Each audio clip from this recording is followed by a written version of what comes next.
Doge is someone that I just think deserves a little bit more respect than what they've gotten, right? I'm glad I'm not the only one here. Because and I think this is a tough ecosystem to be in, as we're going to be diving into the map here. And before we actually go into this, let's break this up a little bit. Chat predictions in the chat right now: 1 for EXO, 2 for SrPeakCheck. We've kind of discussed a little bit what our expectations are. Now we want to hear yours, and to then pivot back to our conversation. Well, I think when we look at the ecosystem of tanks and all of the talent, I mean, the depth of tank in this region is kind of insane when you think about it. I mean, you've got Crandop, Cloudy, KSA, Doge. I mean, the list goes on and on and on and on and on. And for all the names that I just listed, there's triple that should be listed, right? I mean, tank is crazy right now in EMEA. Well, what else is crazy is DPS. We've gotten this Bastion with the Rhine compositions. We saw so much more of it in NA, though.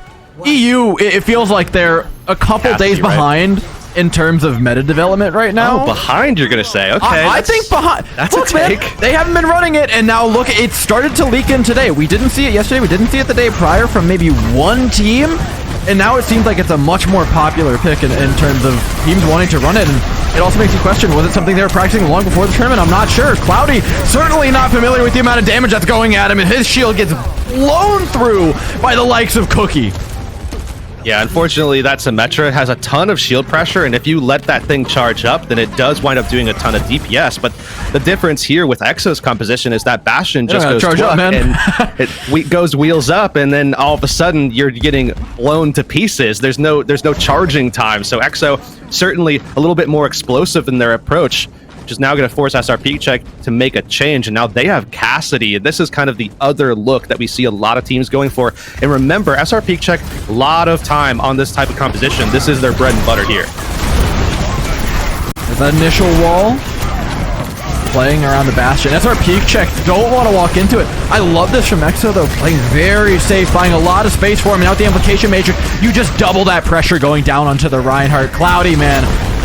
It's not been a fun couple of fights for him. He's been unable to defend his team, and SrPeakCheck can only really pull and kite this team so far. Basically just kind of on a thin rope, and once it snaps, you just, yep, right into the drink. So SrPeakCheck, they're going to get ready to go yet again here, but it's just one ult used for EXO, and I think that's a big deal here because, again, they're going to be with the advantage of holding out, and now SrPeakCheck have to push into them. That's when you get into trouble with walls. That's when you get in trouble with Doge just diving in and making a play to try to charge. So SrPeakCheck have to be very flexible with their approach and their timings. It's already tough. Doge hits the shatter, it's practically game over. He hits the charge, and it's also still game over. It's a miracle Cloudy's even got a shatter at this point. It has been so tough for him to play the game, swing the hammer, do anything. Samito forfeits his life. It's 80% crest over the point next to Oblivione. I mean, they are just cooking. Yeah, and on top of that, they're also so efficient with their fight wins as well. Doge, Crispy used ultimates in that last fight, but Crook is almost back again at his amplification matrix, whereas Ghost just used an ultimate, Samito used to use an ultimate. SrPeakCheck are going to have the value of the sound bearer, and they're going to need that to win. Well, Deadeye's there. It'll take out Crook, but it doesn't take out the Bastion. Hasn't quite closed its distance onto Cloudy yet. Makes his space forward and avoids the sightlines of the death beam that is the bullet rain from Robot. Forces EXO back, and finally a point cap for SrPeakCheck, but certainly cost. Yeah, this is going to be an uphill climb for sure for SrPeakCheck. I mean, yes, we talked about the defensive position advantage, but I think economy is going to be a big factor here, especially with the explosive entry that EXO is going to have into this fight. Cookie can throw out the ultimate at any time, but they're going to be looking to just rip down Cloudy. It's a good shatter, though. It's everything they needed. Nicely done by Cloudy. Doge just gets a bit too big for his britches there, and it's going to cost him dearly. So at 34%, we have seen this before, actually, where teams, they get settled in, and then once they have control of the objective, it's so hard to push in with these two compositions. And you see Cloudy just making use of not only his gigantic brain and insane mechanics, but also of this geometry as well, just working his way around Doge's shield. And that's going to be something that EXO have to be careful of, because there's that, there's also walls, and now they're starting it up with Cookie's ult. There it is. Artillery rains from above, catches out, snipe you. Man, the accuracy that some of these Bastions have had with ultimates, it feels sometimes, at least in my games, like nothing seems to die to it. Like it seems easily avoidable, but under the pressure of organized play, I think it's a whole other beast to be able to cut off exits and be able to cut off tanks from their supports with it. I think the level of placement that we're seeing from some of these Bastions is actually really high. Yeah, and on top of that, I mean, in an ideal world, you'd like to use zero utility to defend against it, but a lot of times you see Reinhardt's having to put their shield up, and then it destroys their shield, leaves the rest of the team open to things like shatter or just straight up pressure. SrPeakCheck 61%, clearly a fan favorite. But beyond that, you also have Immortality Field, and if you're using all those kinds of resources to try to defend against it, well, then that's a pretty free fight for the team that is utilizing the ult. So that's why I think a lot of teams have decided, you know what, there actually is a lot of value with this ult, even if we don't just outright get kills with it, which is something that Cookie was able to do. But now SrPeakCheck, they're coming in with a Bastion of their own, and it's actually going to be Exo incorporating the Hanzo that we have heard a lot of rumors about this being just an incredible pick. We just haven't seen it be as strong as the Bastion just yet. Again, it's wild that SrPeakCheck are the ones running the Bastion. Oblivione has swapped off it. Like, we put a little Uno reverse card here, but while the Bastion doesn't have wheels up anymore, it's a lot harder to play. Doge spots his moment and presses in. Takes down Samito. It's going to make the secondary engagement a bit easier, but not when it's into the face of the Bastion. Typew's got the form change again. Oh, but what he doesn't have is ground beneath his feet. Neither does Doge. They're all going off to a cold death. Definitely a much better start this time for SrPeakCheck, and who would have thought that we were going to be seeing so many environmental kills on this map already. But yeah, that was a good time.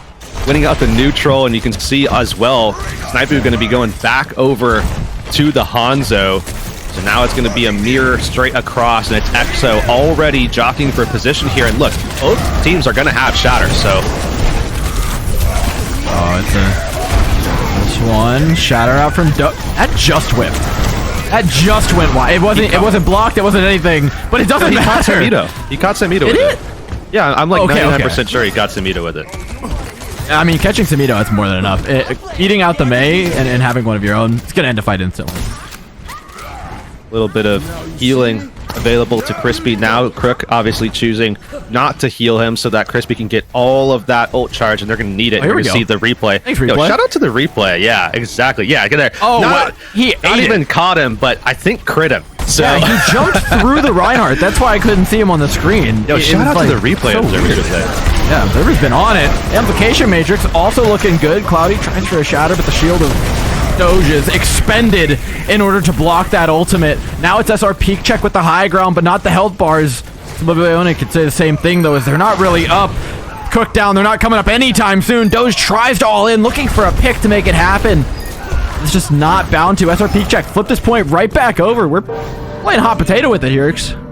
Yeah, back and forth. A little bit different than what we saw in round one, where it was like 99. Okay, you go ahead and win like 6 fights in a row, and then we'll flip it back. Okay, this time around, a bit more back and forth, and I think this is one of the major credits for Hanzo as well. We see a lot of picks come out, but the big thing here now is going to be watching out for Dragon Strike. This is going to be a dynamic that I think both teams are going to have to be wary of coming into this next fight, especially as they enter maybe some linear sections of this map, and there it goes. They trade out Drake. This is better for Oblivione. Oh, certainly. Yeah, they get high ground for this. They should. They actually don't press onto it very hard.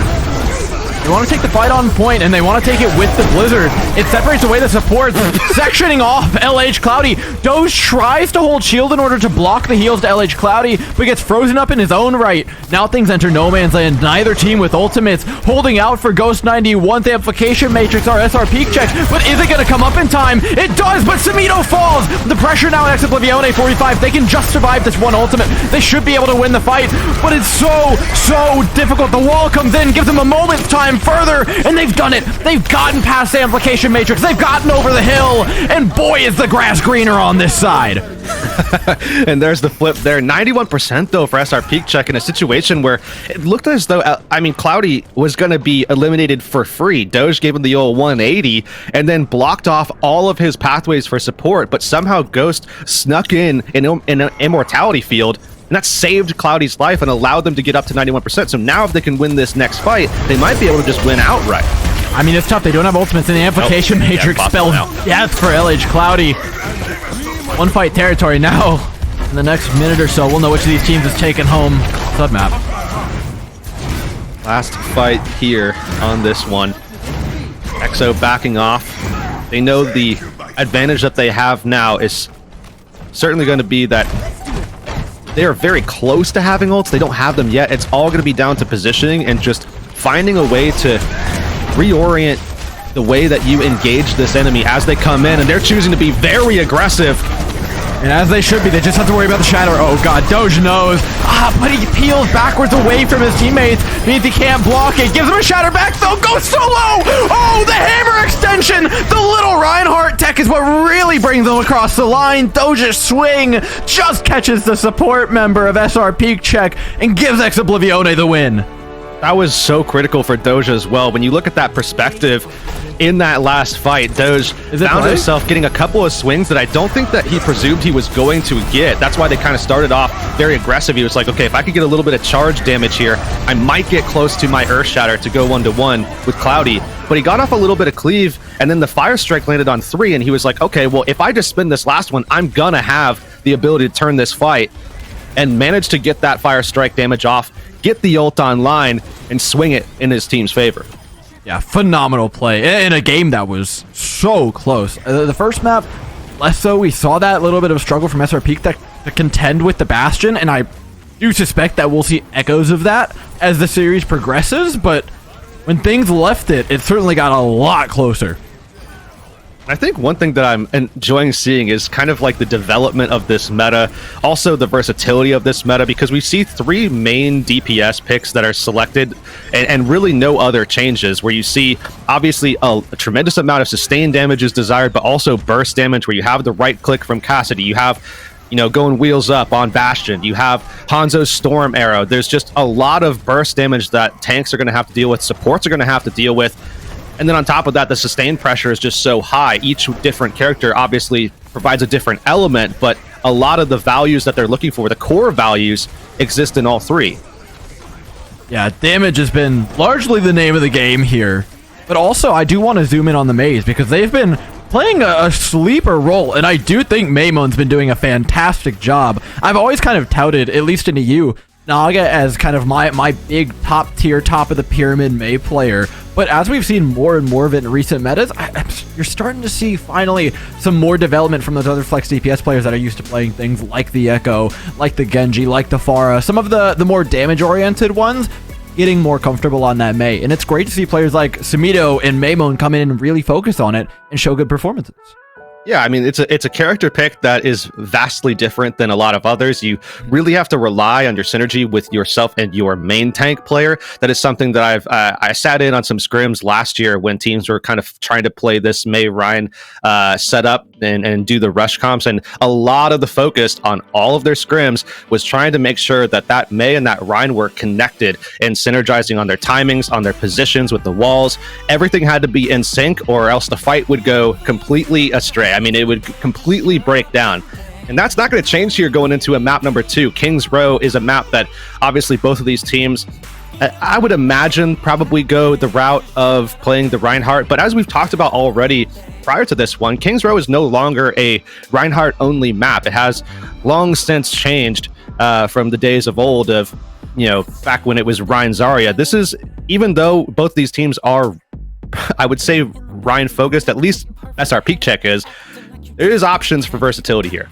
I'm curious. Have you and I cast a map order that hasn't been Antarctic Peninsula into Kings Row so far? This Pro-Am qualifier? Question. I actually don't think we have. I think every team, regardless of comps too, we've even seen Winston teams pick into it. It's just, it's the bread and butter right now. Antarctic Peninsula has been forced a few times, just given to we saw Blizzard World. But we did do Blizzard World on first day.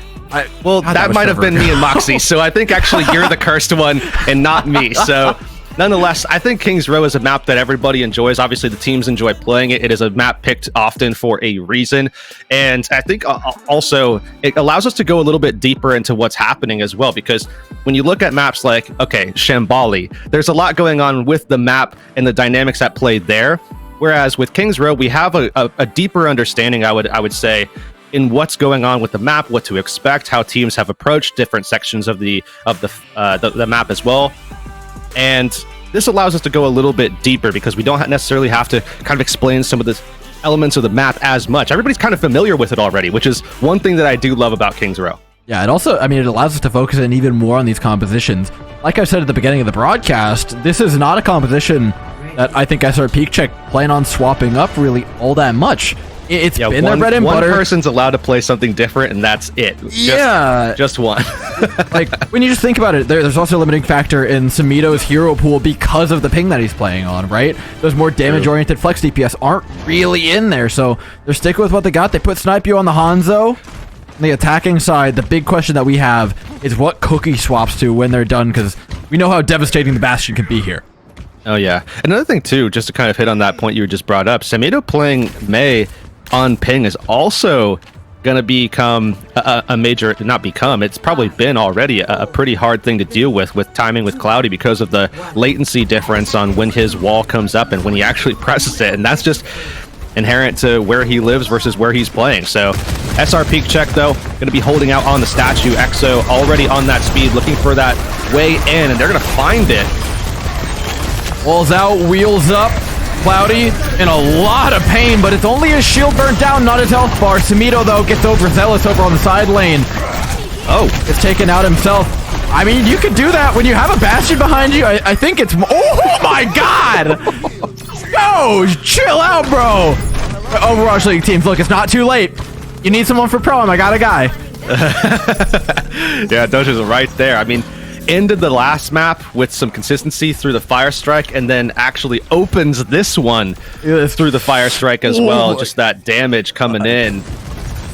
It's not even super important. It just feels good, you know? Yeah, exactly. I mean, they were probably going to get the kills either way, or the reset happens. It's not that... I mean, nothing really changes. But either way, they're going to be holding out already. SrPeakCheck got those short spawns, so they're back into position. It's up to EXO to actually push through this choke and also past the walls. But Shatter's available for Doge already. Cloudy probably knows, just due to the number of final blows that came out from him.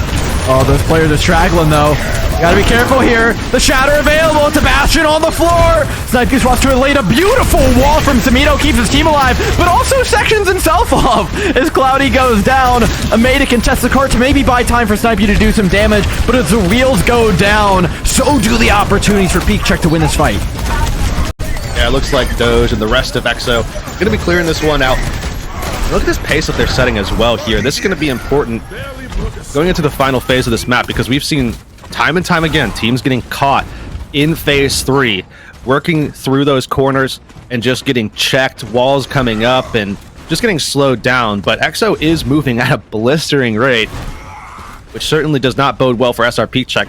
However, on the other side of the coin, a lot of time to build for SrPeakCheck, so certainly a good opportunity here, especially towards the end of point B, where respawns are not looking good, at least from distance perspective for EXO. I mean, they've got an ultimate advantage, but is it really an advantage when there's like 8 of them on the field? No. Everyone's frozen up. All you can do is pray your team comes out when the dust settles. So far, even trades all around. Artillery available for SnipU should they want it. SrPeakCheck just trying to buy time for their respawn advantage to really come to fruition and pay off, or to get the wheels back down on the ground for SnipU. It works beautifully in taking down Crispy and manages to dissuade the final moments of Oblivione's push. Yeah, ultimately, that respawn distance wound up becoming a massive factor in that fight somehow when things broke down and EXO just couldn't get back in time. SrPeakCheck just a little bit closer and unable to find those last few kills with the shield that was there for SrPeakCheck. Now, in the meantime, though, EXO did spend quite a bit of their resources into that fight in SrPeakCheck, very close to a sound barrier. So you would imagine that SrPeakCheck, as long as they don't get caught here, should be in a good spot. I mean, there's a defending Bastion ult. Use the Immortality Field is what they crowd behind, but it puts them all in a corner. Relatively dangerous considering the cleave on the other side, but Oblivione come out on top. I was so focused on Samito working the 1v1, catching someone off on the side. Did they actually get Ajaxed from Hooligan? Did they kill the Lucio midway? I mean, EXO somehow made their way through that fight pretty quickly, and Hooligan is without a sound barrier now. So EXO in a pretty good spot here to move forward. And again, this is the most dangerous section of the map, but you look at this setup and you see Bap and Bastion up on the high ground. Oh, dude, I love this from Cookie. Well practiced, and in he comes with the high ground advantage, pressuring away Snipe You. As the track goes, but the AD strafe is far too strong. Ghost brought his dancing shoes, and I don't think a robot can do that. A little bit of a mistime there from Crook, unfortunately, trying to get that immortality down. And now it's still going to be EXO pushing this cart forward, one on. They've got the Blizzard. It's just buying them time, but they still need to get back quickly here. A lot of ult charge given to both of these Reinhardts with the Fire Strike, but ultimately EXO has to back off here. And they do. They do. They're going to have wheels while the opposing side doesn't. This is a big cooldown advantage for Oblivione as they come in, but it looks like they maybe want to use the Bastion ult first before the fight breaks out. Let's see. A momentary opportunity. They actually allow enough time for Snipe U's wheels to come back up, which is a curious decision, but just waiting for somebody to come back, get into position. They use the ultimate to open things up, press forward. Mamo, an insane reaction time on the ice block, ignores the shatter of Cloudy. Now it's Oblivione closing in on the position of SrPeakCheck, not dissuaded by the explosives flying through the air. They cruise ever forward. A Blizzard's only gonna make it an icy victory. EXO. 252 in the time bank as well.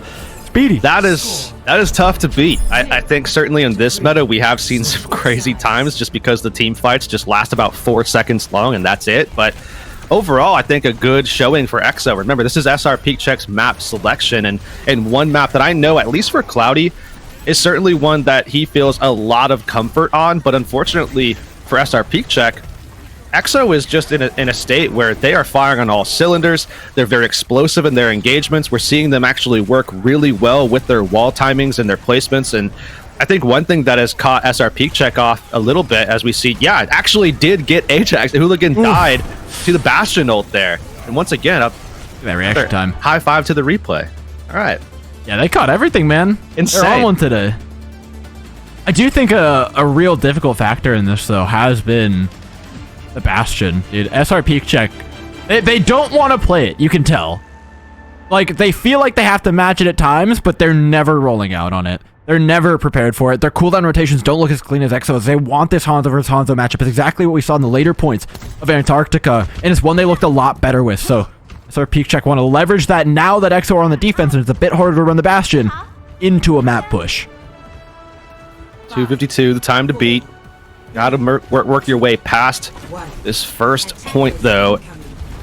Teams have struggled to get past the statue. And because of the speed, of course, you also have the opportunity to get back in for a recontest if the timing works out in your favor. So SrPeakCheck working their way around the statue, getting set up. There's the wall. There's the wheel. Holy Cloudy!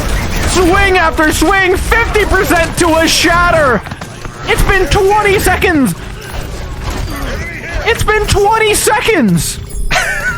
All right, so no opportunity to recontest. They went wheels up in a different way that time. Cloudy and the rest of SrPeakCheck just decided to go ahead and go Mach 20 straight at EXO, and EXO got erased. Now 5:45 here, as SrPeakCheck is going to start moving forward. I guess the one silver lining here for EXO is that they're going to be able to hold out on this choke, but they came away from that fight with virtually nothing. The fight was over so fast, and Ghost is going to have Amp Matrix here to help SR break through this point.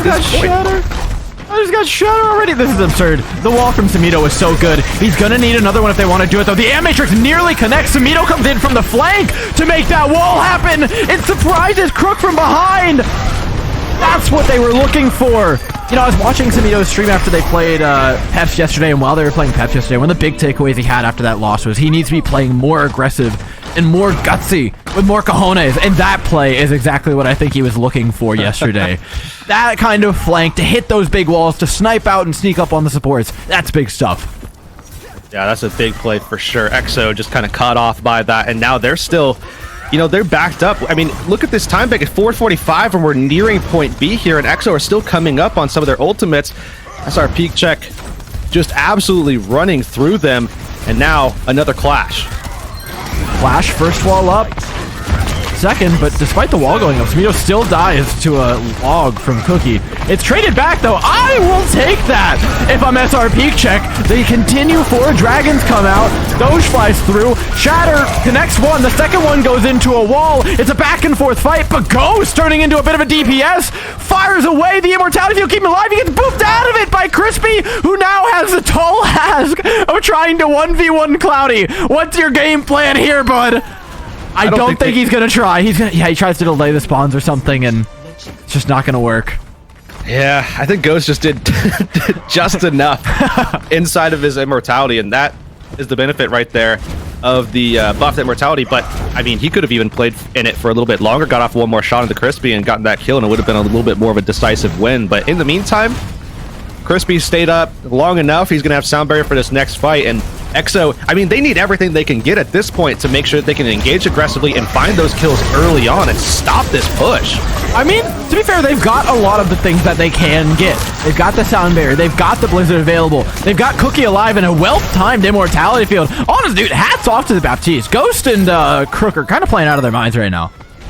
Samito goes off the edge, but takes one with them in the meantime, which means EXO can't hold this aggressively. They have to play the corner, continue playing the corner rather, as they're waiting for Cookie. And now they gotta play second corner is likely. Yeah, cannot step up at this stage, which means that SrPeakCheck are going to have a great opportunity to go for an amplification matrix here as EXO step up, and there it is. Oh, both teams do. I mean, this is just a standoff if there ever was one. Cookie dropped low, but now rejoined his immortality field.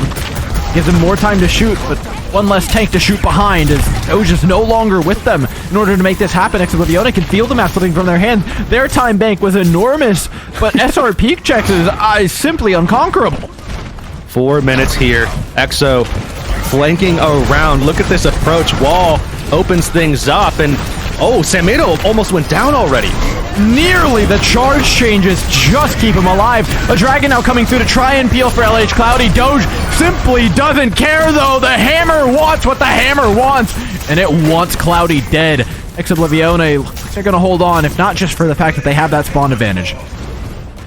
Now as well, Oblivione getting close to some of the dangers that SrPeakCheck have utilized. Oh man, that's a stagger right there. Samito going down, that means they're not going to have Blizzard. And this is going to be a lot more time taken away from SrPeakCheck because of that aggressive play. Oh, it's looking like one more. Snipe U's down. Reinhardt Cloudy just manages to escape with his life. The shadow that we saw reacted to by Maymon earlier as well. You got to think with Sam on ping, it's not easy to avoid that. And look at this too, because of the way that fight went down, SrPeakCheck wasn't actually doing as much damage in that engagement. And like EXO, air quotes, fight. Yeah, fight. And EXO came away with almost every one of their ults outside of the Earth Shatter, ready for this next fight. Oh, so worthwhile.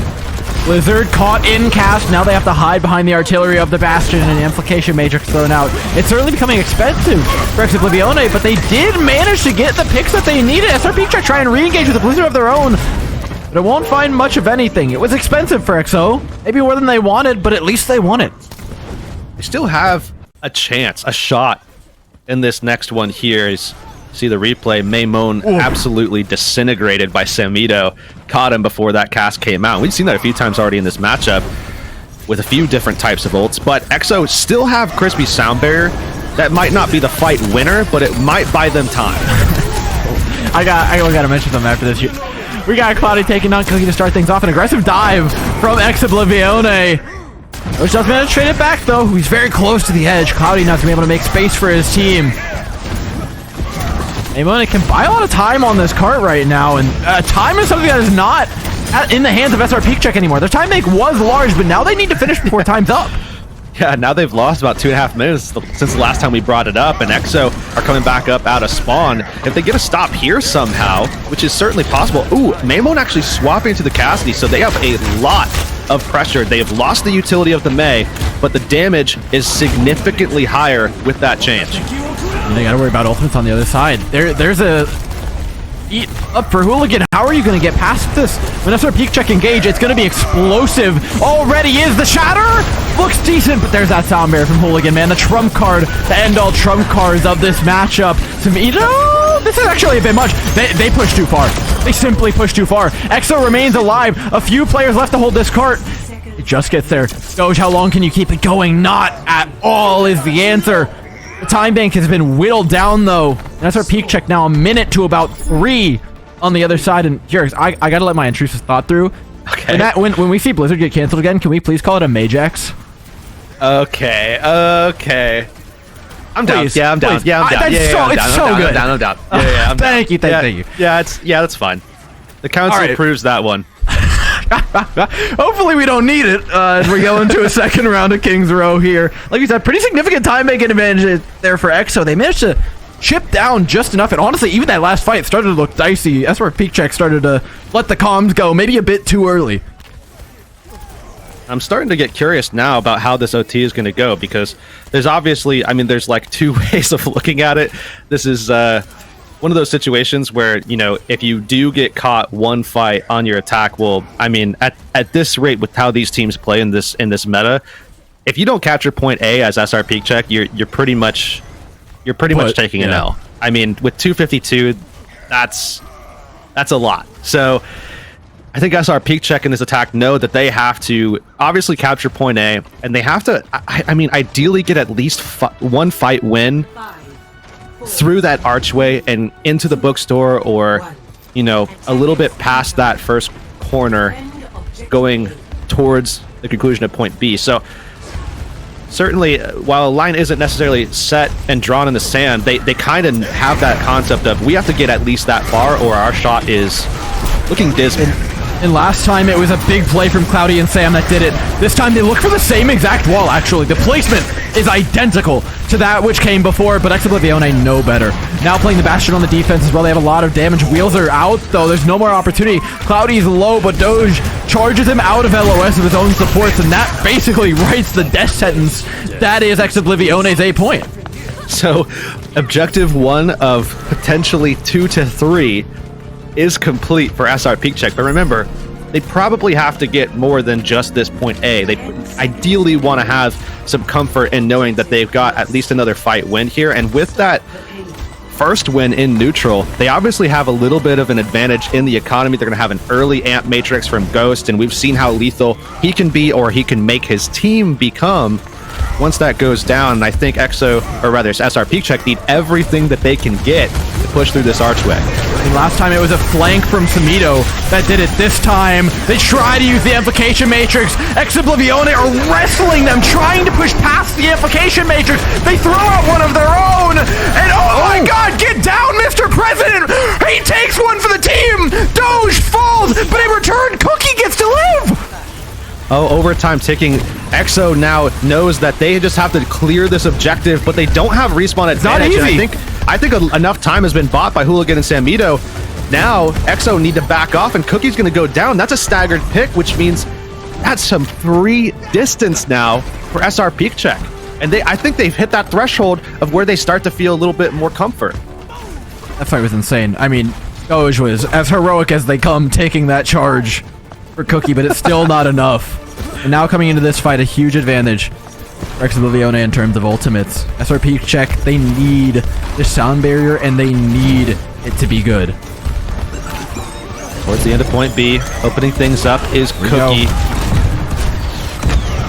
Killer from above. Cloudy waiting, the shatter onto the Reinhardt, a sound barrier to keep him alive, but that's the ultimate. Out, gone from SrPeakCheck, and LH Cloudy is deep in enemy territory. Now it's Oblivione's turn, a sound barrier of their own, a blizzard, everything to drag this cart to a halt. Anyone's I don't game think now. they're happy about it. Yeah. Anyone's game now. I mean, 1 minute to 252, you definitely like your odds going against SrPeakCheck, but as soon as they pushed through point A and just absolutely crushed that fight, somehow snuck it out here. You saw this setup, and then look at Doge Doge. actually was looking for that insane. counter charge. He was looking to go 1-to-1 and just put both Ryans on the floor. Unfortunately, just didn't have the angle on it. You have to make sure that it's in that cone. I think it's still good, even if you die there. Keeping Cookie alive is literally the only good play. Like, you will die for Cookie there, and yeah, they don't manage to pick the people off on cart, but I'm not going to complain about it at all. That was a sick play. Yeah, I think the only thing better would be if somehow Doge was able to teleport his character in such a way where they were able to go 1-to-1 and put each other on the floor and just cancel out. That's the only hope, but I don't even know if that was an angle that was available. We'd have to see it from his perspective specifically. But nonetheless, now that line in the sand is drawn, this time by SrPeakCheck. They knew what they had to do, and they, I think, went farther than obviously the requirement would be. Now yeah, they hit the winnable line. Like this is just enough distance that you could defend, but we also have to think, like, with these specific compositions over in NA, over here, every time we've seen these compositions go, most of the time they're finishing the map. Especially Kings. Like, these have been getting so volatile. That third section. Exactly. Like, these have been very finished maps with the given meta. So I think it's easier said than done. It's our peak check right now, especially LH Cloudy, who's taking a lot of that damage. Doesn't get all the way around the wall. It's well placed by Maymone. All right, you talked about checking off boxes. Oblivione have put a big ol' X in that one. Yeah, first point done and dusted. But you look at Exo's ult charge, like, I mean, Doge didn't have to swing all that much to solidify that fight win. The big thing here is Crook is just going to be a little farther ahead, but nothing close, right? No utility available for them through ultimates at all to push through like SrPeakCheck had before them. The thing that they have, though, is a 2-minute time bank, so plenty of options to go ahead and build and just try to take this next neutral here.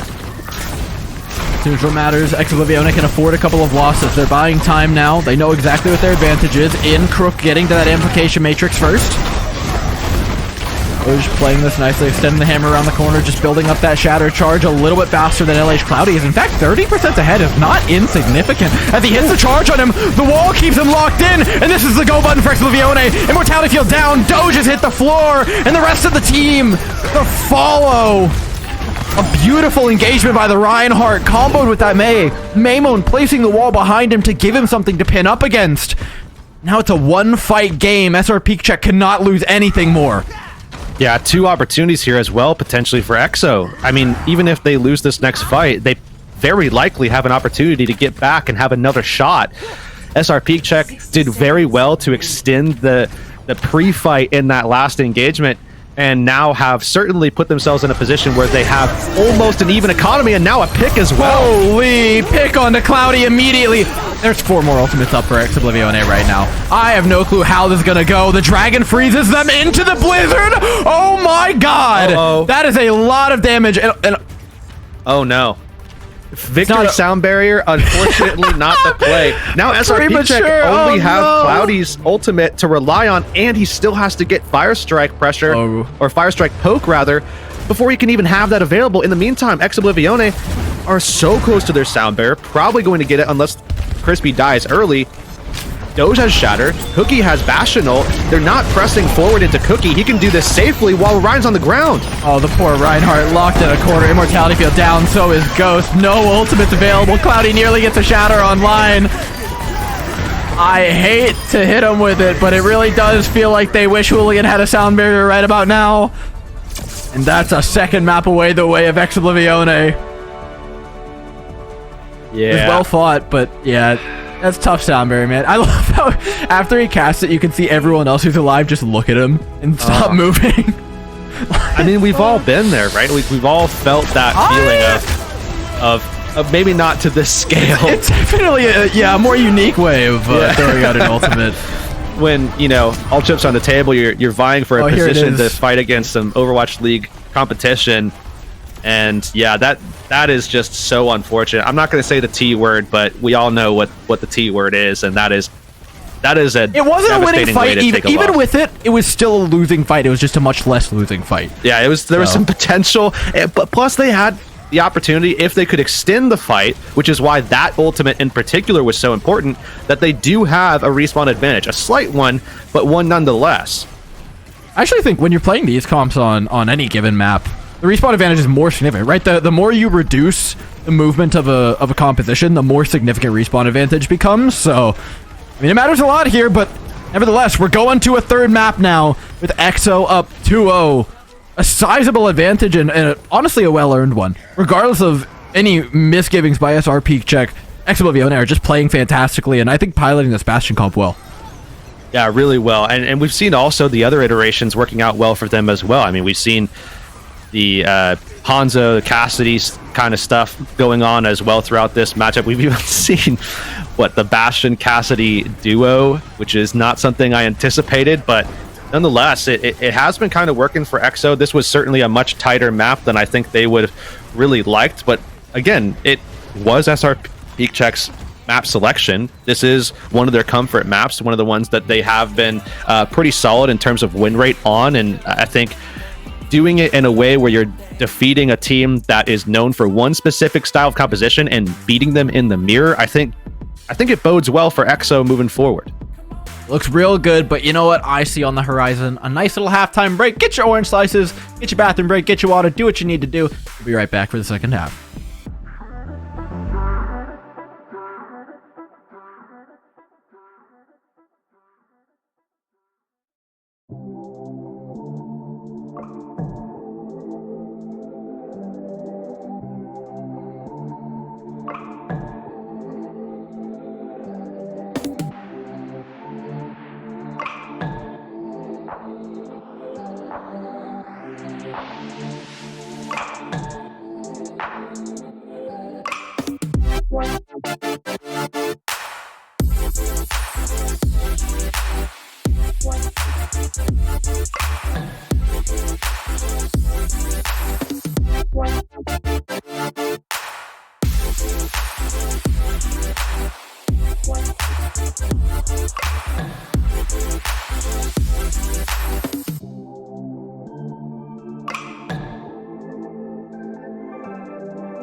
Welcome back, everybody. Halftime's over. It's time to put rubber to road. We've got another map lined up. We've got SrPeakCheck on the ropes. Oblivione want to deliver the knockout punch, and we're heading to Junkertown to do it. Yeah, it's funny you mentioned rubber to road because that's kind of been the case for this series, right? A lot of bastions, wheels on the ground. I expect that maybe there's an opportunity to switch things up here on Junkertown because obviously, some sections of this map certainly cater to some of the longer range aspects. Things like Hanzo could be a good example. Working flanks with things like Cassidy could be another thing that you could pull out on this map. But remember, this is SrPeakCheck taking this pick, and they very consistently run a very specific composition. And I think, again, one of the only things that we may see change here is going to be just that one DPS pick between those three different options. And that's probably it. Yeah, I mean, I kind of smell more of the Hanzo on the horizon. I actually think this is a pretty good map pick in terms of trying to mitigate what Oblivione are coming in with. The difficulty is that even within the same 5 players, Oblivione are a team with a massive amount of flexibility. And so I think trying to map counterpick them or force them to play a Ryan comp just without the Bastion is not something that's super duper doable, because they can just shift compositions altogether, and I think they're going to be more than comfortable. Yeah, absolutely. I think EXO, this is an interesting map pick for them. I think especially just because of the fact that we know Doge can play things like the Winston, and I think ultimately we're seeing over time a very high likelihood that some of these Ryan comps may fall to the wayside, at least to a degree, on certain maps to the Winston compositions, and maybe even some of the ball compositions, depending on your personnel, your roster, and what your team tends to feel comfort in. But EXO, I think, is the team that if we do see a team go and gravitate towards that on any one of these maps, it's probably going to be EXO, especially given the fact that Doge is very, very capable there. Not to say that Cloudy can't play other things other than Reinhardt, but when you look at Cloudy over the last like 3-4 years, it's been almost exclusively Ryan comp. So I wouldn't really presume to think that that's going to change here today. No, it's likely to be the Reinhardt. And we did see some great Reinhardt play, even countering things like the Sigma getting run on Junkertown. So clearly the distance hasn't been too much of a problem for the Ryan compositions to overcome. They've managed to sustain, and through some really unique strats that we've seen, whether it be the meat grinder being thrown up in the mega room, the initial stall, there have been some really good ways to circumvent the more difficult parts of this map for the Reinhardt composition, notably at a point, by not really focusing on trying to full hold so much as just rip an average amount of time off the clock, which has seemed pretty doable for them. And it's something that I've seen SrPeakCheck do pretty well in their previous games, and the VODs that I've gotten to see, is being able to play that point A, play that stagger, play for that mega room, and take time off the clock. I think that's probably the primary focus for why they chose this map, actually, is specifically because of that mechanic. And we're going to get an early look at it as well, because if they do wind up pulling it out, well, it's going to be in the opening sections of this map as we're getting ready to dive in here. Teams selecting their compositions, but it is going to be SrPeakCheck on the defense up first. So yeah, I mean, we're going to be seeing it pretty early on. If the objective is to go ahead and stall point A, well, not going to have to wait long to figure out what that's going to look like. EXO, in the meantime, they know what's coming. There's no question in anyone's mind, and certainly not EXO's mind, what's about to happen here. And I think EXO should prepare for that reality. There's a lot of options here that they could go for. They could just go out and one-to-one mirror it. We've seen how they've proven that they are very, very strong in the one-to-one mirror. But you don't have to. You're right next to your respawn. You can go ahead and bring out some really heavy-handed DPS. You could really go around and just kind of knock SrPeakCheck, try to cause some chaos, really separate that hold and take your kills, and then go back to spawn, swap, and move things forward. A lot of options, but I actually like what EXO are bringing out right now. Amon's going to be allowing them to wrap around the position of SrPeakCheck much more effectively. Doge can do the exact same thing. And then Cookie's going to fire from the front with that Sojourn. And I mean, Lord knows what Cookie Sojourn can do. Already, Cookie Sojourn. I don't even tell you, man. He just does it. He just does it. He's been doing it the whole time. He's been doing it since the character got really. He's a machine. He's a machine, man. He clicks heads. Yeah, released from the prison that is playing May against another May Ryan Rush team, and all of a sudden, yep, you find some kills. And EXO, they don't need to make these swaps. In fact, there are still more stalls that they have to break coming up. So why not just stick to this composition and strategy that works well against it? You can see Maymon getting set up, bolstered by Crispy there on the Mercy, and they stopped him up on the way in. Oh, they were looking for a pick on the Baptiste, on the May, on the Cassie, someone in there. They still can. We saw a crazy suicidal anti-nade in yesterday, and this time it's a focusing team. Much safer than the anti-nade play we saw yesterday, but it cuts it down nevertheless. An anti-nade will land in the midst of all three of those players.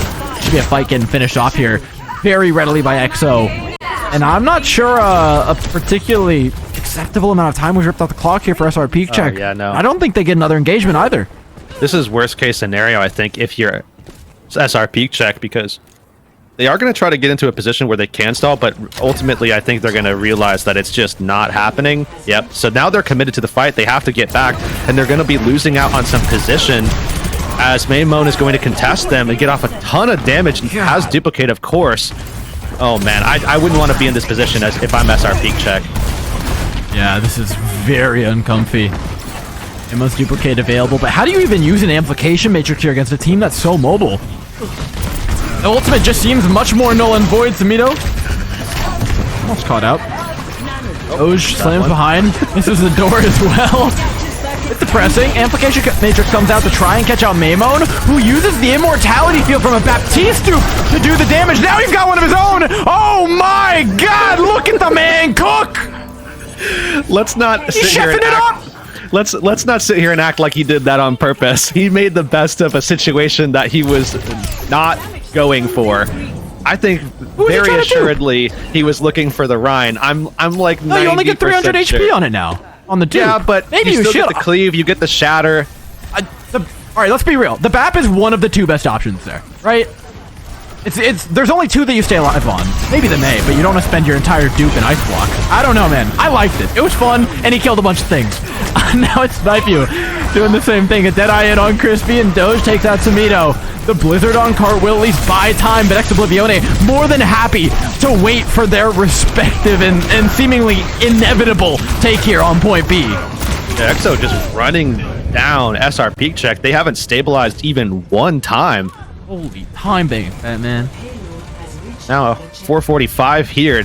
Definitely a dismal situation here to be in if you're SrPeakCheck, as they have snipe you on Cassidy, trying to help provide a little bit more of that burst pressure. Also a way to combat the Echo, which just clearly is not working. And Samito makes a swap now as well. This is onto the Sombra. This is a much better pick, I think, for this composition to try to lock down Doge. But still, Doge is going to be very, very slippery, even with that hack and play. And we've seen Sam bring it out. It's a great effect. The question is, how well can it be played into? Right now, yes, the Sombra counters the Echo, but what are you going to do about Cookie? What's your game plan here? This guy will kill your whole team if you're not careful, and he's starting to do exactly that. Takes away effort, spots out Hooligan. Oh no, it's SrPeakCheck next. Oh god, he's doing it again here. I'm getting Jotes flashbacks. Cookie and Maimon still alive, and Cloudy pressed forward. I mean, EXO kind of win that fight, but ultimately not decisively enough. Don't they?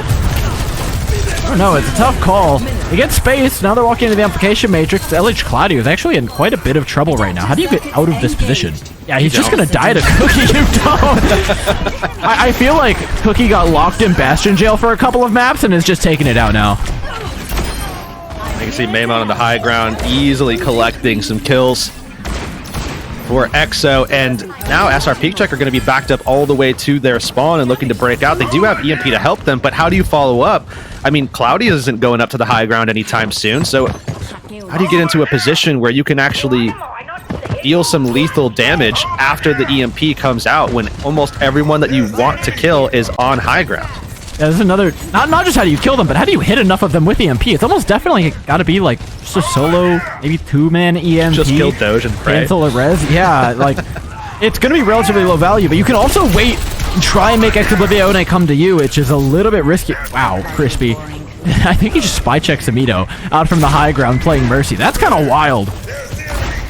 Garner's a better position for EXO, but how do they actually engage this? Yeah, this is kind of a cat and mouse game right now. I mean, EXO knows that they have to get away from the EMP, and finally, everything's coming out here for SrPeakCheck. EMP is there. Doge down. Don't doubt Cookie in these scenarios, but without a tank, it's real hard to get that cart moving. Still at that 100 energy, but nobody offering up an opportunity for Cookie to find a kill. I mean, SrPeakCheck is totally comfortable just saying, yeah, you have to make the play. We will sit here and stall forever. This is what they were hoping to do in every other section of the map. Finally, here at the last stage, they're doing it. Sim forced out, DPOA, but again, nothing changes. Ultimates are available, though, for SrPeakCheck, and it's hard to... Oh, they swap to a Bastion. Wait, Sam swap to a Bastion. This could be dangerous if they're not careful. Dive on Snipe You is successful with Crispy going down. The sustain here is going to be lacking for Oblivione. Samito comes out with the surprise Bastion to finish off Doge. And the hold strong. SrPeakCheck. Bring the Bastion out. I think where we didn't expect it to see it. Yeah, right at the very, very end there. to just have so much pressure, hit scan pressure especially, to just rip anyone who peeks out down. And now you can see Samito actually swapping back to the Mei. A little bit more stall potential here. And Cloudy working his way up to the high ground. Crook once again caught out. Oh my god! That was personal. That was, that had some hatred behind it. You could really feel it. College Cloudy now gets a taste of the high ground life and wants it back. Yeah, he's gonna go ahead and position himself up. You know, he's like, yeah, you know what? That actually kind of felt good, man. Sick, yeah. What's this like? But this has been happening quite a few times here, where Crook, I mean, in this composition, or rather in the previous composition, there wasn't very much opportunity to actually keep Crook alive or protect him at all on the Ana. So just left without resources, just gets ripped apart. And now you can see the swap coming out. Maimon with the duplicate available. We'll see who he wants to go for here. Gonna get the Reinhardt, decides for the Mei this time. Walls off Cloudy, but without the Bastion, it's not nearly as scary. Clean win for SrPeakCheck. The map's as good as done at this point. Oblivione had nearly 5 minutes coming into point C, but Oblivione are making Junkertown look like Numbani.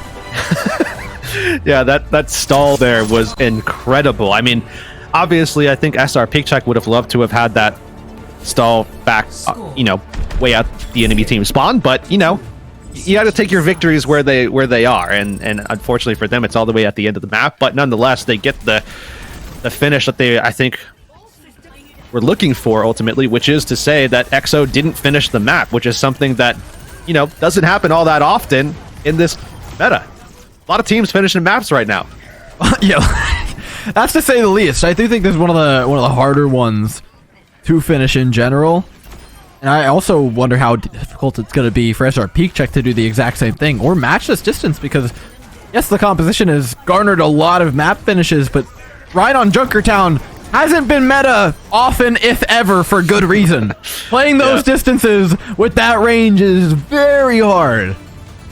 And now defensively as well, SrPeakCheck, you know, attacking into this ball composition, you have to imagine that this is going to look a lot better than their defense, because EXO, I mean, they kind of want to contest cart at times, but ultimately SrPeakCheck can kind of just park it and start pushing and then take their fights. It's certainly not going to be a 3-fight situation here defensively, you know, unless things go, you know, horribly awry. But for the most part, SrPeakCheck might be able to pull off a first cap if they win 1, maybe 2 fights, as opposed to the 2 to 3 that you would expect with a Ryan, you know, close hold like we saw from SrPeakCheck. To be fair, it's a little bit more difficult to win those fights from these positions as opposed to trying to fight the turtle up Reinhardt composition, which can sometimes be vulnerable. Either way, it's trade-offs. You're picking compositions on Junkertown, that's for sure. Samito almost taken down. Shots just miss on the pile driver high ground. Doge actually stuck in a bit of no man's land here, but SrPeakCheck will continue forward. They found Cookie, and that's all the follow-up damage. That's the real lethality on this team, is from Cookie following up on Doge's dives. You can see now SrPeakCheck, the first fight that they needed to win, now in the books. Only one more required, but EXO going to have a lot of high ground here, and you can see the shift from SrPeakCheck getting into position, or at least maybe trying to force Doge down, but with Cloudy back onto the point, that advantage is there for EXO, as long as they can keep everybody alive. Oh god, that's painful. Sam and Cloudy get emoed, but they're pile-drived and anti-nated and dynamited. Oof, wow. Whenever you're mad about playing against Cassidy, it's those moments. It doesn't matter if you get res. You're just a little salty about dying to magnetic grenade that way. Now SrPeakCheck backed up. And look, the way that these fights go, EXO is going to do considerably more pressure, because SrPeakCheck has to get in to get value. And EXO is just going to be poking away, pressuring away, so they're going to have a lot more ults to roll around. SrPeakCheck has to be so careful about these rotations, because Maimon is looking for them. So much damage to come in from every angle, and almost every ult is going to be coming online in this fight for EXO. It's also difficult because you want to play as a team, as a group, as the Reinhardt comp, but that opens you up to anti-nade, to sticky bombs, to dynamite. Yeah. When you take down Doge, it does become a fair bit easier, but the pick potential from this high ground is real, and the bomb's going to be there. The contest cart, probably? Cookie's got to land like one more shot. And they do. They do manage to get it in. Cookie's got the bob. Maymon's got the duplicate, and he's stalling with it, making Samito shimmer in it. All he can do is sit in ice block and wait for his death on the other end of it, or not! He gets out! He survives! He throws out the blizzard! It's only on to Maymon. Doja's still alive in the back line. He's managed to take down a critical target. But do they have the sustain to go through this fight? Remember, in this courtyard, the Reinhardt is everything but safe. And unfortunately for SrPeakCheck, they just don't have the sustain to make their way through. A minute 30 on the clock. You can feel the chances falling out of their hands. Yeah, not too much time to play around with, and Samito going over to the Sombra now. I mean, the focus here is just, can we delete Doge and take a 5v4 and quickly just take the objective by forcing EXO to have to touch the objective without Doge being the person to accomplish that task? Because I don't know how realistic the chance of an EMP is in a minute right now with Samito, with the way that EXO are playing. I don't know. I like this positioning, though. SrPeakCheck, they take the high ground. The coach gun dodges it! Oh my god, EXO! They brought their dancing shoes. They simply can't be touched. The moves are too smooth. The mine's on the card for a moment, but now it's EXO coming back in. We talked about it. Cloudy just can't hit anything, man. There's nothing to hit. Nothing within his puny hammer's range. Doge swings through yet again. The downfall of EXO now is that they have to touch that cart. Reinhardt in the backline of one side, a ball in the backline of the other, a dueling of the tanks of who can ruin one another's teams quicker. It's Maymon who makes the numbers unfair, though, for Oblivione, swapping over to the Reinhardt and putting a stop to things with 10 seconds on the clock. There's a touch from SrPeakCheck, but is it more than that? They have a sound barrier to maybe get in here.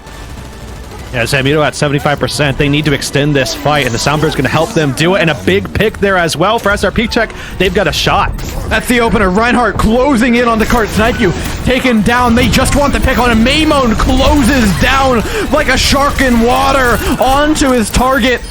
Oblivione coming with a whole barrage of ultimates. The really couple players, though. The stain on cart gone with Doge falling. Cloudy, and he's got a teammate to try and keep him alive here, and it's just enough.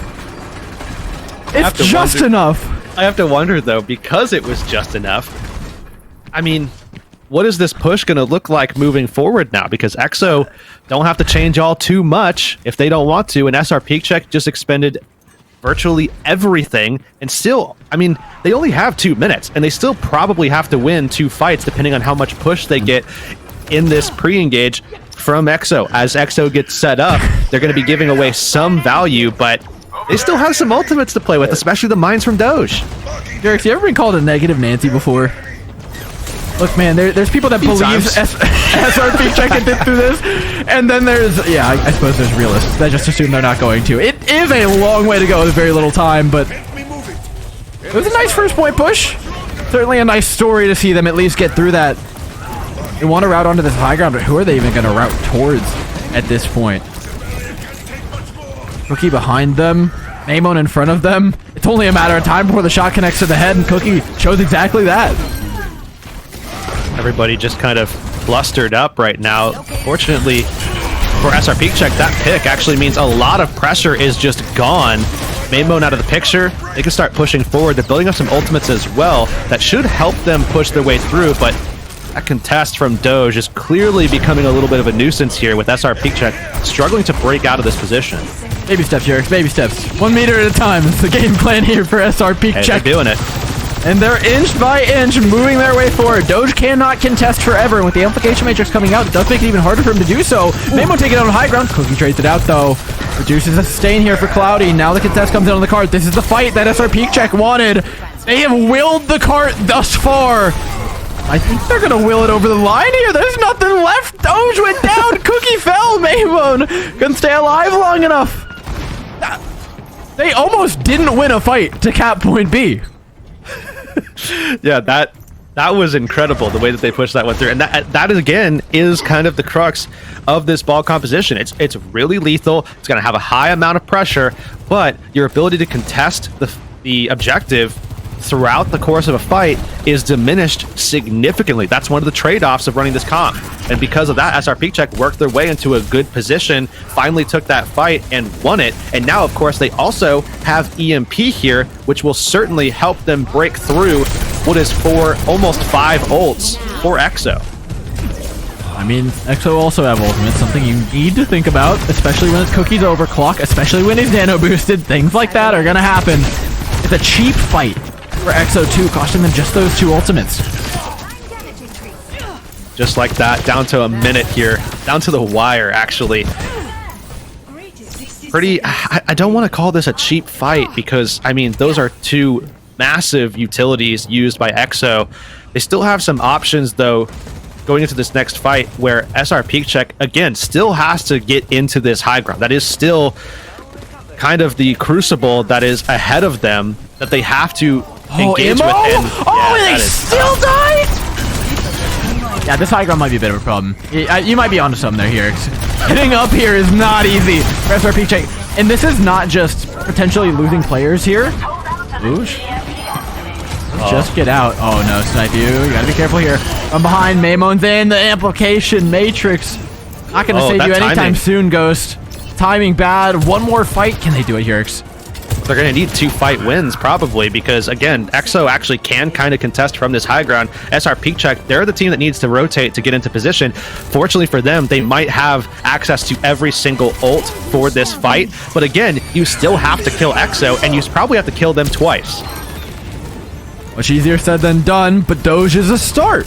They make their way through the mines, but the further this cart goes, the further away Cloudy is from the rest of his supporting teammates. The mines finally fade away, and now they've got that EMP. The high ground's still a problem, but less of one than it was before. Sumito lines it up. They can no longer route up there to contest it, because that would mean leaving the cart. So how do you actually follow up on an EMP on this high ground? I think you have to try and hit the tank and focus down Doge yet again. They catch Doge out. Elish Cloudy tries to pounce on it, but what do you finish this off with? Yeah, that's the problem here, and it's only a matter of time before Cookie and Crook become the dynamic duo. It's just a matter of time. Oh, the Deadeye's so close. Cookie's got the overclock from high ground, though. It's been a death sentence to many a team, and he wants Cloudy next. A hack puts him on the ground to shatter even further. So SrPeakCheck could do it here. They've got 3 players to contend with. They're burning through the health bars like you wouldn't believe it. Reinhardt's been duped out by Sumito. A cancel on the res as well. Make sure that there is no shot for EXO to come back. SrPeakCheck pulled off what was thought to be impossible, and you are a negative Nancy Hurix. I deserve that one. Cloudy also calling them out as well. Clearly frustrated with that composition, but with the victory has every right to speak his mind. Calls him out, says, go mirror now. They want that matchup back. That's a little bit of a concern, though, because 2 maps in a row with that matchup, they did not come out with the wins. And this time around they did, but nonetheless, we like the confidence. I respect the confidence that they exude, man. They want back, they want seconds, and that's something that, listening to the comms of this team from Sumito's stream, again, huge thanks to Sumito for streaming. I've been able to watch all their matches. It's been great. But you do get an insight into the comms and what they kind of think, and they do have some rough starts, and I think it can be hard for SrPeakCheck to kind of get out of those ruts and fix a couple of their issues within comms. But once they get back on their feet, once they're feeling themselves, the coordination for this team really goes through the roof. Yeah, I think that is kind of the value of playing this composition and sort of becoming a master of this. And I love that play right there, though. I don't know how realistic it is that Cookie did that like entirely on purpose on reaction, but certainly we're gonna say he did. And ultimately, though, I think SrPeakCheck, they're going to get what they're looking for in this next map. I mean, they are asking for the mirror. They want a Coliseum pick is what they want. They're asking for a Coliseum pick. I don't even think it matters which map they wind up going to for map 4. I think they're going to get exactly what they're asking for. It doesn't matter. We could even go to New Queen Street. It's going to be the exact same thing. I think Doge and the rest of EXO are not ones to back down from the challenge, especially given they had 2 maps in their pockets from that challenge earlier. So why not? Yeah, I mean, I'd say they have maps to play with, but now they have a map to play with, at least in terms of things they can lose. We've seen all the variants in the world, but it seems like, yeah, we're going back to what we were running on Antarctica. The question is now, with all the development that we've seen, with all the different DPS changes that we've gotten, we've seen the Cassidy, the Hanzo, the Bastion, we've seen things shift around a little bit in terms of the tank line when we went over to Junkertown. So say we go to New Queen Street, there's a chance they continue to run the ball, but outside of that, I don't see much opportunity for it. Yeah, definitely a tough call. I think while we're waiting for this map selection to come in, I think we could start to kind of maybe preface the situation a little bit, that obviously a lot of tanks and a lot of teams have been considering SrPeakCheck and Cloudy to be kind of some of the main competition with regards to the Reinhardt composition as well. And we've already, seen, especially from Crandop, because there is that, that rivalry, that beef that he talks about between those two teams, and SrPeakCheck in this position because of that rivalry, actually. I think that is actually reciprocated by some of the other teams, by some of the other tanks. And to a degree, there's a little bit of maybe hubris on the line. And I think EXO, I'm looking forward to this matchup because now it means a little bit more that Cloudy has spoken up. Yeah, you show me a Contenders Ryan player without an ego, and I'll show you a pig that can fly here. That's all I'm gonna say. But I do know that, SrPeakCheck definitely want another piece of Team Peps who knocked them down to the lower bracket. And honestly, what was unceremonious fashion of a 3-0. It was dominance by Peps. But again, even Peps getting knocked down was... Actually, I take it back. It's not weird. For one reason or another, Peps' kryptonite has just been Twisted Minds for like the past 3 tournaments now. I don't know what's been up with that, but either way, they want that secondary matchup. If they want it, they got to get through 2 more maps. So let's look a little further, right? Past a potential push map. Should things go to another control map, it's likely we get a rematch of Antarctica, and that went pretty well for Oblivione prior. So we're going to be moving on into Colosseo. So hold it. Yep, you did. I don't think too much. I don't think there's too much of a surprise here, though. I mean, this is clearly Cloudy called him out. EXO refusing to back down, and like we mentioned, I don't think there's really much reason to back down if you're EXO. So, could be an interesting way to conclude the series. Could be an interesting way to move us into an exciting map 5. We keep getting a lot of these longer matches. Kind of blessed this time around. I was actually going to say the matches today have been extremely short. Well, the 2 prior to this. And this one was almost short. But it looks like we've got a banger on our hands, to say the least. Compositions are, predictable isn't even the right word. They are set in stone before they've even been picked. The question is, what are the DPS to go with them? I don't think the Bastion's super fun on this map just because those flank routes can have so much viability. So Cookie and Snipey are going to play those longer ranges, play down those corridors with the arrows. See who gets the better end of it. I mean, Cookie and Snipey, we've seen this from them before with the Hanzos. Obviously, the longer sight lines, like you mentioned, that's why you go for this as opposed to the Bastion. Also, you have the ability to go up and contest high grounds with this character. You're not stuck down low. So there's a lot of reasons why Hanzo is pretty much objectively a better pick because its versatility throughout multiple stages of this map. But again, this is a map type, or rather this map specifically is a map where you can see a lot of time wasted. That's the wrong side of the map, guys. You're supposed to be on the late start there. Okay. Well, first pick just became twice as valuable. They managed to abscond with the robot. It seems like they've triggered something in EXO's head to like play this differently somehow, despite the map being the exact same from the other side. No shield left now for Doge. It's EXO who are in trouble. This theoretically should have done nothing to change the outcome of the fight, but it looks like they got in EXO's head just enough to force him to play backwards and passive, and then closing that gap to go contest the robot was too much of a tall ask. Yeah, that is an unfortunate way to start this one for EXO, but they're going to have to shake that one off and get back into gear. SrPeakCheck, I mean, Cloudy, I have watched him play this map on Rhine so many times. A lot of experience. I think he's going to be able to give a lot of that over to his teammates, but the big thing here is Ghost. One of those lethal baps. Been quiet recently, but has his ultimate ready to go, and oh man, they're going to need everything they can get. Cloudy's dead already. Cloudy's dead. SrPeakCheck on the back foot. What?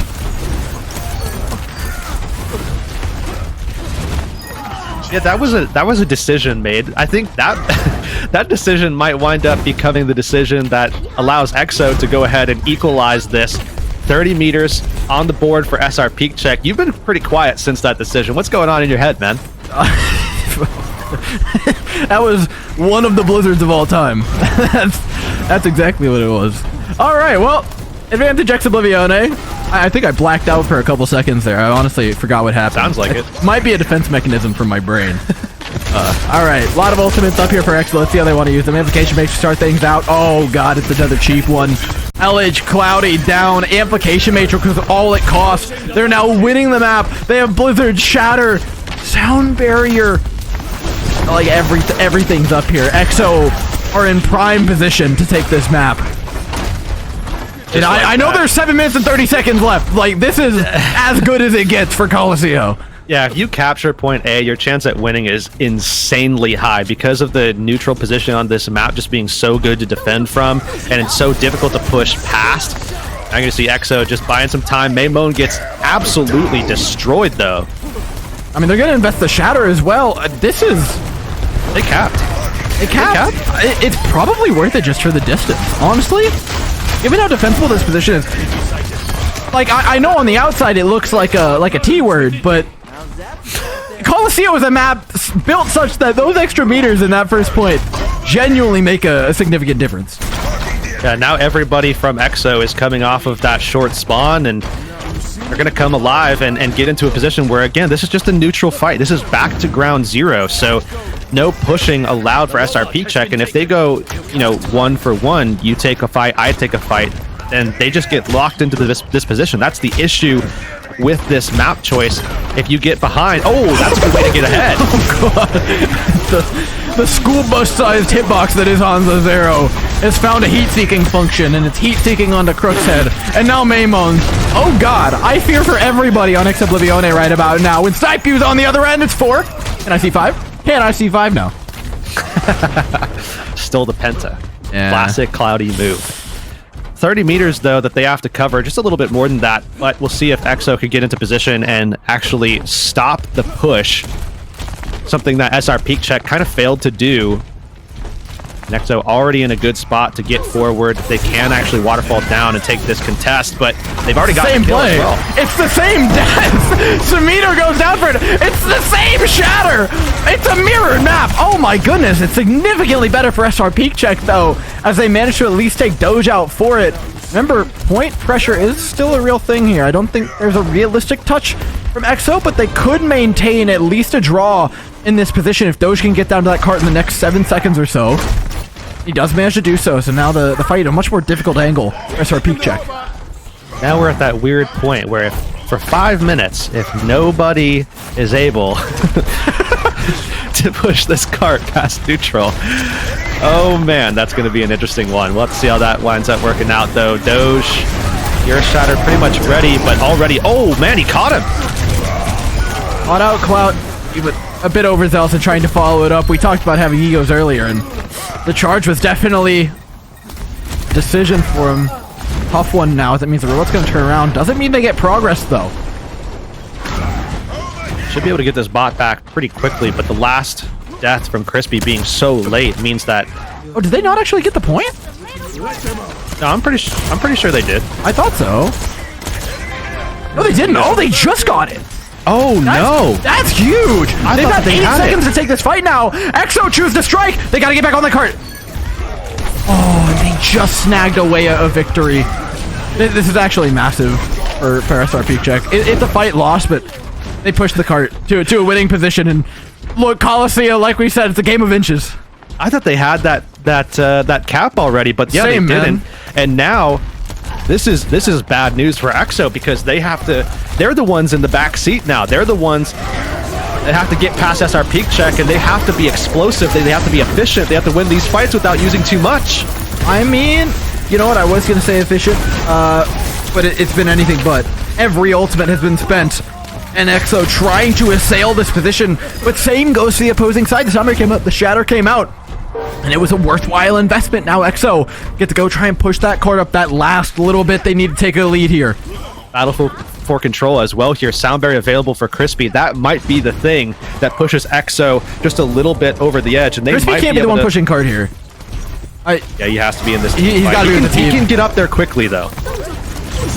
Oh, it's so dicey. It's so dicey. The Blizzard comes out. The sound barrier available. Did the whole team get it? I think they did. Smito goes down. Traded from Amon. Locked in a corner is Doge, but he fights his way out. It puts SrPeakCheck on the ground while he's at it. LH Cloudy gives him the beans back, but Oblivione, just that little bit spicier what they're cooking up in the kitchen. Doge's got the pan. Crispy's got the crock pot.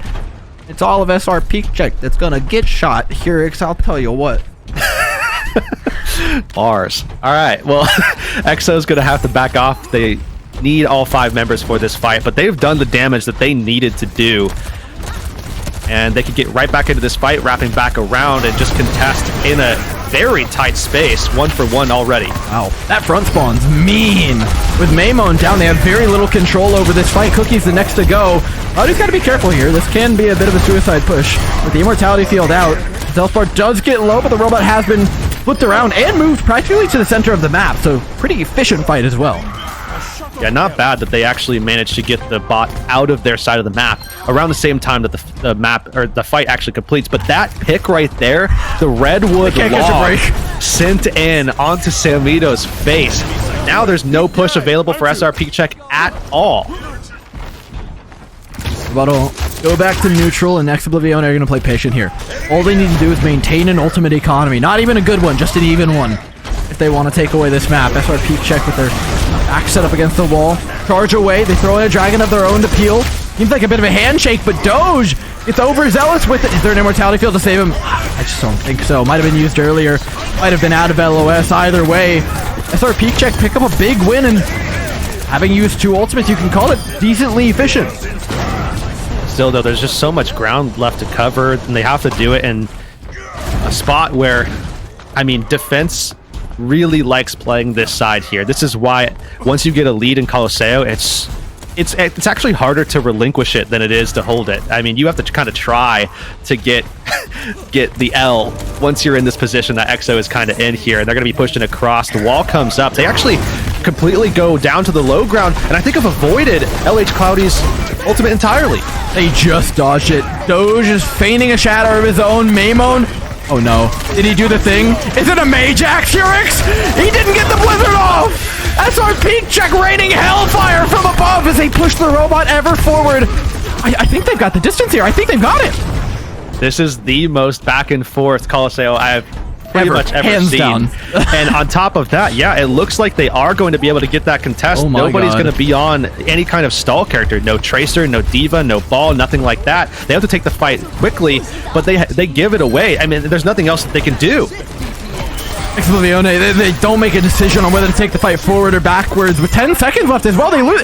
They might have not just forfeit the whole. They might have forfeit the map by stepping up there. Yeah, no shot. I mean, before it was like a 5% chance they could turn it around. Now it's a 0% chance they could turn it around, just like that. SrPeakCheck.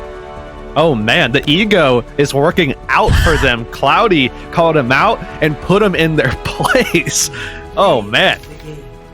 That was the most. I have never in my life seen or played a Colosseo that has gone that way. This has been the like foregone conclusion map. In almost any other meta, any 2 teams, the single blizzard that Samito threw out at the beginning of the round literally could have cost them the entire thing. But not here. There's too much variability. These teams just can't stop popping off. And big plays from the likes of SnipYou, hitting those headshots. Oblivione hitting key wins, and some nice beats by Crispy. Just gets them out. Unfortunately, it means a map 5 for Oblivione. Only unfortunate for them. Everyone else, I think, is pretty happy about this outcome, Heurix. Yeah, I know I am. I mean, we just get to see more of these teams clashing against each other and onto a control map type as well, where, I mean, anything goes. And while saying that, I think we know full well exactly what anything, in air quotes, really is going to be. There's no reason, I think, for either of these teams to back down. It's now all about who is the better Rhine Rush team to decide who actually moves forward and gets one step closer to a spot in the Pro-Am. And we only have a couple more moments to go. It is crazy that we're starting to crown away those spots, though. And they're so valuable. And the difference in these games, going all of them to 5 maps like this, it's real hard. And it would, honestly, it kind of suck for that to be the way that you go out to be so close but so far away. Unfortunately, only one team gets the opportunity at a revenge match with Peps and a shot at that Pro-Am spot, and we're finding out who it is after this break.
It is 2-2 and only one spot forward in the lower bracket between Oblivione and SrPeakCheck. It has been a close series, as close as you can get.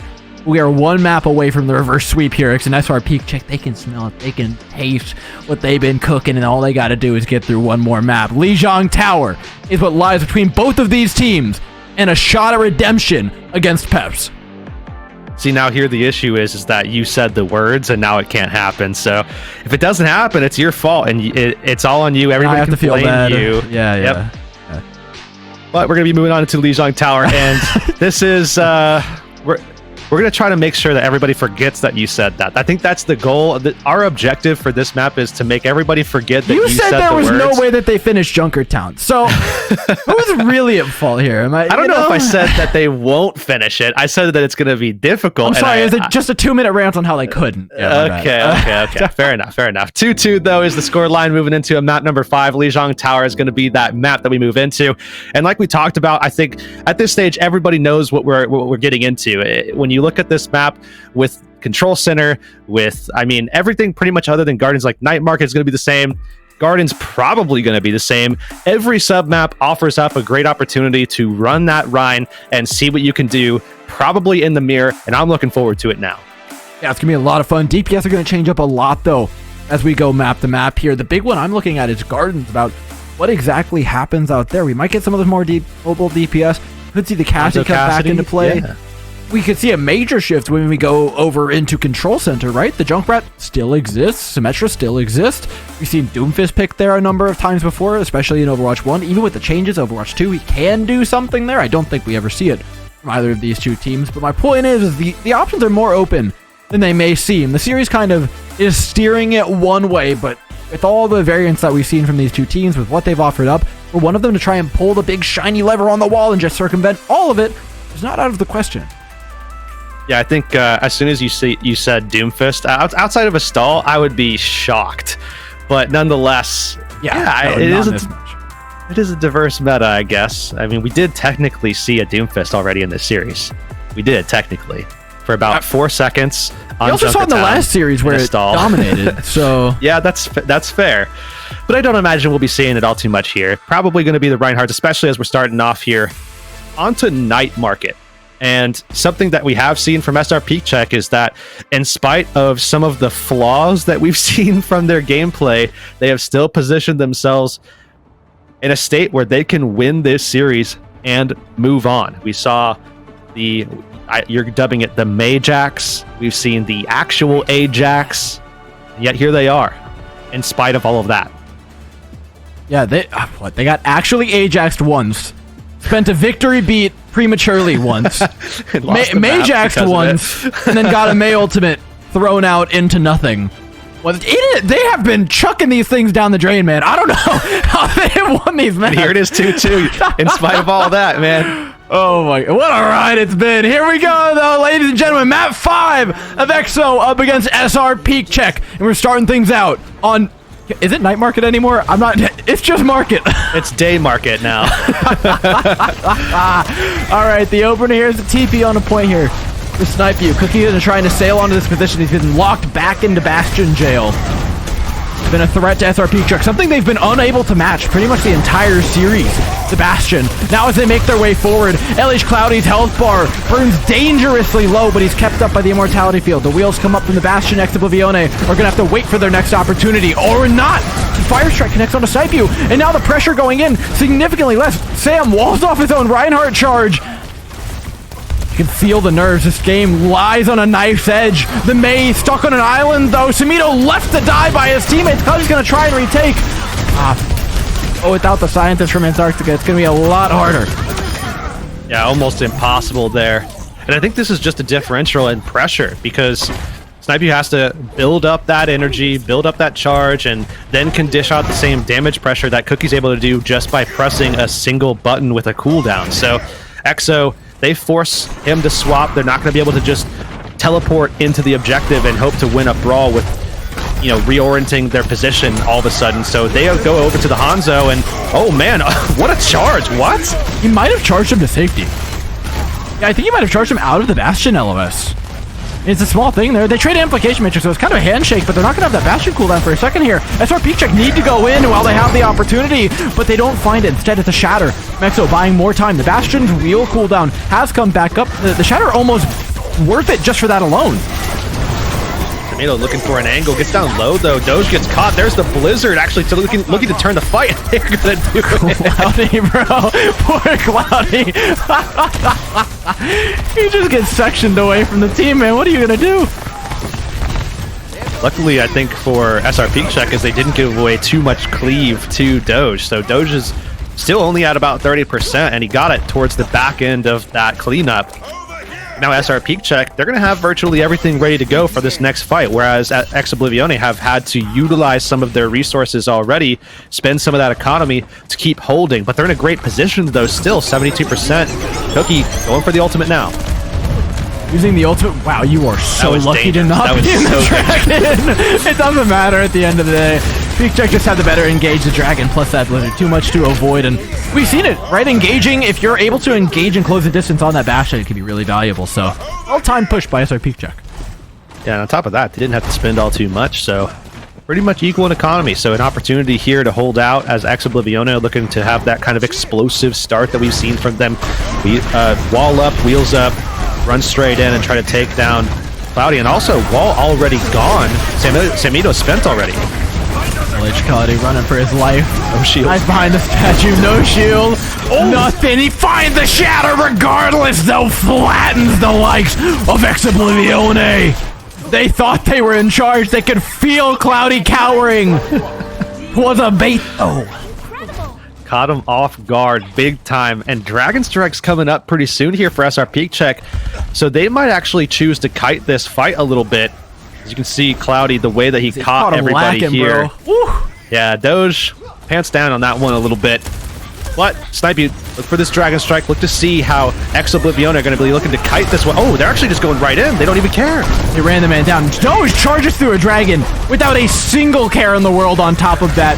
Oblivione reset the health bars and look to move forward, still targeting down the poor Reinhardt on the other end. You gotta be careful here, Snipe. You can pick up a couple and become a dangerous threat, but that won't be the case. The flip back over in favor of Oblivione. Heavily in favor of Oblivione actually as well, because they just have every tool in the toolbox pretty much ready to go outside of the sound barrier. But guess what? SrPeakCheck doesn't have that either, and somehow, some way, SrPeakCheck needs to get into the point, and they're going to do that through a tracer with recall down now, but they have the pick to start off with. Crook out, Blizzard through, and in forward position are Oblivione.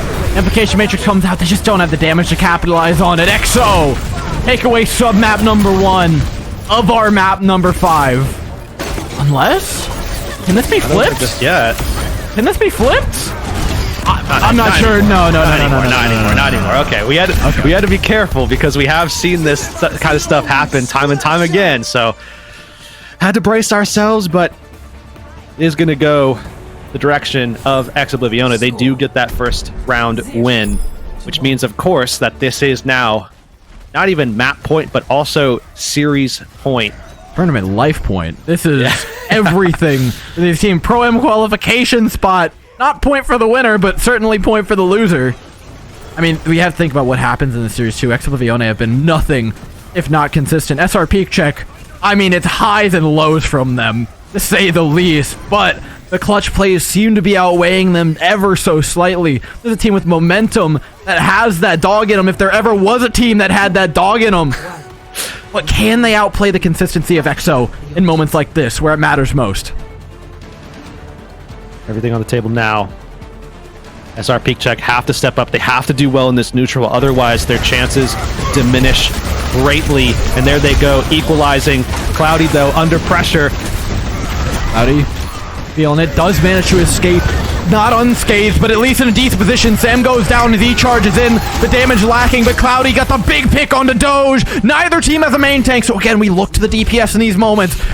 Snipe you up. Maymon also up, both throwing spam damage at one another. But SrPeakCheck will allow the point to flip over EXO's way. They just couldn't press in. Point control there. Oh, a great job actually to come in from Cloudy. A great play, but just backed up by Crispy. And once again, he goes down. But look at this wall position. Actually, fantastic job splitting up the enemy as they approach in. Makes it tough. Cloudy does manage to get to a relatively safe spot, though, on the side of the point. SrPeakCheck find a decent engage. Points are just beginning to come up as well. Implication Matrix going to be up first for Ghost, second for Crook. And that 5% may be all the difference in the world. A charge through the Implication Matrix is a bold move, but it does allow them to trade tanks and gives the Bastion the space he needs to do the damage he needs to win the fight. Maymon finishes off one more, gets another. Only 2 members remain when the dust settles, but it's enough to keep the point. What a brawl. These bloodbaths keep occurring here. I mean, EXO wins 2 fights in a row, but either fight could have gone the other direction. And Crispy, who sent Cloudy into the drink last time, finds the bottom of the koi pond himself. This is just going back and forth. I mean, these fights are just so chaotic. It's getting a little bit ridiculous at this point. Changing up the routing, though. We're going into white. Into the place where this artillery is at its most dangerous. They do survive the barrage of damage coming in from the Bastion, though. And now it's their turn. A Dragon to make space on the point. Doge, happy that didn't make it all the way around the corner. Misses the Soul Shatter onto Samido. And LH Cloudy's got Maymon in his own backline. It's seemingly a shatter out of nowhere for Cloudy as well. He's come up behind the likes of Oblivione to wipe the rest of the team. They'll invest the Blizzard afterwards to make sure they win the fight. Turns this next one into an uphill battle, though. Yeah, a moment to breathe, but not for very long here, as EXO's going to be running it down back at them, and SrPeakCheck just don't have very many options to stave them off. Here they're going to have to rely, at least to a degree, on Amp Matrix and Dragon Strike, as well as just a lot of pressure. Oh, Kirk almost goes down. That's a big resource spent already. Cloudy's gonna die. Cloudy's as good as dead there. Gets frozen up, gets charged by Doge as well. Implication Matrix comes out. SrPeakCheck are committing, and they got Cookie. That's a huge piece of the equation here. Now gone for Oblivione, but Ghost falls. The fight restabilized. They win the fight that they were meant to from the beginning. SrPeakCheck did make it a bit difficult, though. There it goes, swung back in favor of EXO, and even still, SrPeakCheck just don't have very many options. They have to somehow find a pick here. Obviously, you can say that Dragon Strike is going to be a great tool, especially if you play. They're going white into Amp Matrix? Well, I mean, I think they're looking at it from the perspective of they have Dragon Strike. I think that's the outlook that they have, that they could get more value there out of it. I think it's harder to attack from white with the long-range damage with the zoning ultimate. Oblivione more than happy to capitalize on the positioning of SrPeakCheck. Beautifully cleaned up by EXO. An incredibly long series, but at the end of the day, it's SrPeakCheck denied of the reverse sweep, and EXO with a shot at a Pro-Am qualification. Man, what a run, though, for SrPeakCheck. Going the distance, taking it to a position where you went ahead and cursed it. Hey, you know what? We actually have to go back to that. I said we're going to make everybody forget that you did that and ruined their shot. But I'm never let me forget. Yeah. Yeah. That's all right. It was a tough one. Honestly, though, SrPeakCheck put up a hell of a performance in this tournament. I think this is a team that came in this tournament with little to zero expectations. Like, right, there's a few semi-experienced players here. Obviously, Cloudy heading them up is a big one, but I think relatively unproven in terms of names, and made it this far into the tournament, put up this strong of a performance, and really, I think, headlined this composition in terms of execution a large majority of the time. But EXO, just with the better adaptations on the day, I think the more consistent performance, and I think understanding that Bastion pick a little bit better, really put him in a great spot to finish off this game. Oh yeah, big time. And once things kind of settled down, the dust settled, EXO proved again that they're just a capable team. Obviously a much different roster than we're used to looking at from last year and just how dominant they were there, but even with this new look, they look fantastic, and they look solid even playing into what I would consider other teams' metas and sort of taking it and making it their own as well. One of the only teams that we're seeing in EMEA right now actually incorporating the Bastion and getting a lot of value out of it. We see most teams still kind of siding with that Cassidy more often than not. A few teams still going with the Hanzo as well that we've seen from, you know, that European Invitational. But I mean, Oblivione, I think, is putting a lot of teams on notice right now. Yeah, there's only a few teams left. We've got 3 to go and 2 spots to give away here, but before we put more and more pressure on the likes of Oblivione, why don't we give them a chance to speak their minds in an interview?